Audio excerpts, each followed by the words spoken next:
This is about protecting every single American, regardless of your race, religion, color, or creed. And I can assure you, as I have said in this room many a day, I've been black for my entire life. I'm not a white supremacist. What I want to do is be safe in my own communities. Guys, they called border security white supremacy. And then Wesley Hunt stopped the room and said, I've been black my entire life here. And then he started naming the Americans who never came home here. The gentleman yields back. The gentleman from Texas is recognized. Thank you, Mr. Chairman. The American people elected President Donald J. Trump with a clear mandate that was to secure our border and restore the rule of law, which is exactly what he has done by putting the American citizen first. That's exactly why the Permanent Trump Secure Border Act, and I want to thank my colleague from Texas, Mr. Roy, for doing this common sense immigration enforcement measure to codify this into law and to do exactly what the American people asked him to do. Now, for years, we have sat through hearing after hearing in this very room, listening to grieving mothers and fathers describe the unimaginable pain of burying a son or daughter because our border was deliberately left unsecured by the left. We have heard stories of Americans murdered by people who should have never been in this country in the first place. And I'll be damned if I have to listen to the defense of people that have no business being in this country in the first place, murdering other Americans. I agree. Sheridan Gorman, Katie Abraham, Chloe Polson, Lincoln Riley, Jocelyn Nungary, Rachel Morin. Their names, say their names. Yet my colleagues on the left continue to oppose the very policies that would have prevented these tragedies. I want to thank my law enforcement officers. I want to thank federal law enforcement officers. I want to thank ICE agents. I want to thank local police officers. I want to thank law enforcement individuals specifically for their desire to put their lives on the line to keep everybody here in this country safe and unharmed. I want to thank them from the bottom of my heart. Guys, understand this here. When it comes down to when the left starts speaking about kind of opening our border or allowing people that have not paid into our tax code kind of into the United States of America to basically live and thrive within the United States of America, understand they're coming from like a very egalitarianism based type of existence. In their heads, at least here, everything is equal. And what that means is even people who are not American, kind of by default here are equal to us in America here. All right. Now, listen, everyone is free to do whatever they want to do and exist however they want to exist here. But an American and a non-American they're not equal to each other because they're not the same thing, if that makes any sense here. And what I mean by equality by default here, I'm not talking about better than, et cetera, et cetera. I'm talking about if things are all equal, all right? Like if you are Cuban, for example, here, you're not equal by default to someone in, I don't know, Nigeria. Why? Because you're not the same. You get what I mean here, guys? Not everything is the same. Not everything is on the same playing field here. You have to protect our border, protect legitimately our country here, from influences that have the ability, kind of by default here, to erode what we have built over the last 300-400 years, guys. All right, let's continue. If I played a drinking game and every time I heard the word white, or white supremacist while watching CNN, watching NBC, or listening to my colleagues on the left talk about white supremacy and white people all day, every day, I would be drunk after an hour and I would die of alcohol poisoning. Yeah, probably. What are we talking about?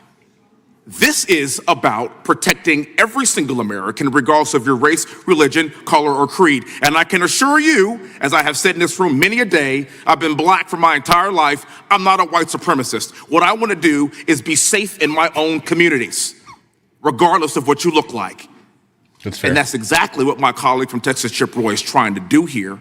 That's exactly what we have done, secured our borders to ensure that people that have no business in this country harm and arbitrarily murder our children.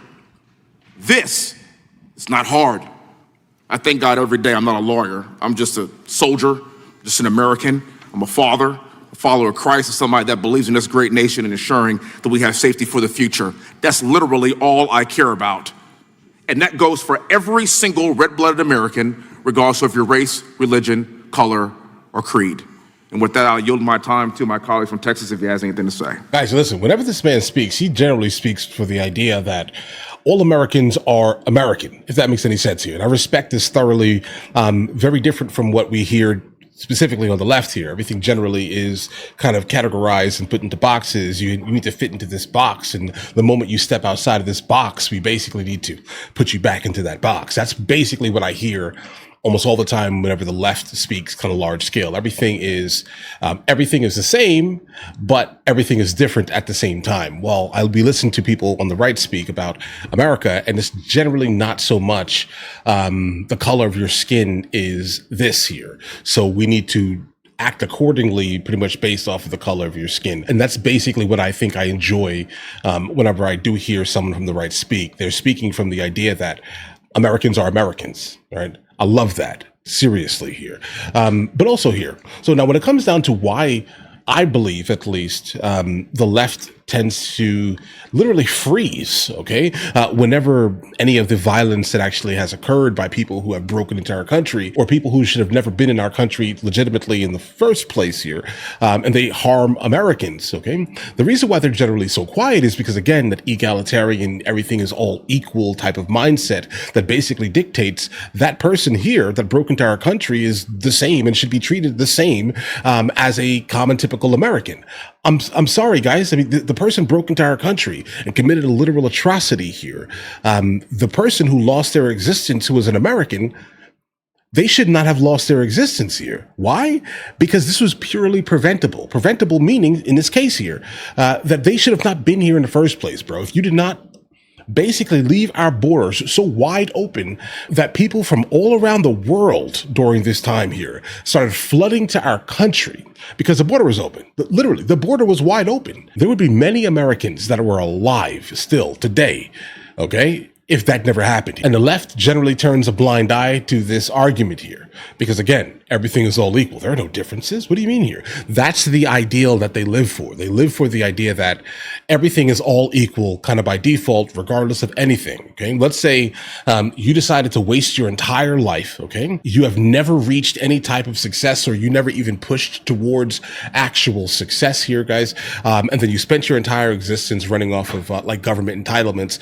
You are the same, okay, by default, as someone who has worked hard, studied, learned all of the tricks to the trade that they're basically now earning an income from. The same person who then became an entrepreneur in the United States of America here, built a business, hired other people, etc., then got to the point where he can hire a general manager and he can just go hang out because he built something that is going to kind of stand the test of time, if that makes any sense. He built a business, all right? He's successful, etc. here. That person, by default, in their minds here, should be looked at the same as the person who did nothing, okay? So if we follow the trend that they want so desperately, okay, all we're going to get is lower innovation here. We're going to get lower overall drive to succeed, because why would I succeed if I'm going to get the same exact thing that that person over there is going to have in life here that has done nothing with their existence, okay? The easiest killer by default here of any type of innovation, okay, or any type of successful movement is egalitarianism. And I will fight against that till the end of days here, guys. That is not a thing, bro. Do not stand up for it. Not large scale here. Listen, guys, I'm down. I've always been down for the idea that if we're going to run a country, the country needs to basically be rooted in, let's say this year, 90% meritocracy based, okay, period. And then 10% egalitarian. All right. I like the idea that there's some type of like safety net for some people. I do not think that it should be a permanent thing, because permanence allows complacency, guys. All right. And under no circumstance should it be able to be passed down through some type of beneficiary system, referring to Section 8, okay? But listen, guys, let me know in the comments what you guys think. Seriously, this topic here is an interesting one here, all right? You guys all have an absolutely amazing day. Enjoy your day thoroughly here. And if you guys are new here, please like and subscribe, all right? I'll catch you guys in the next one.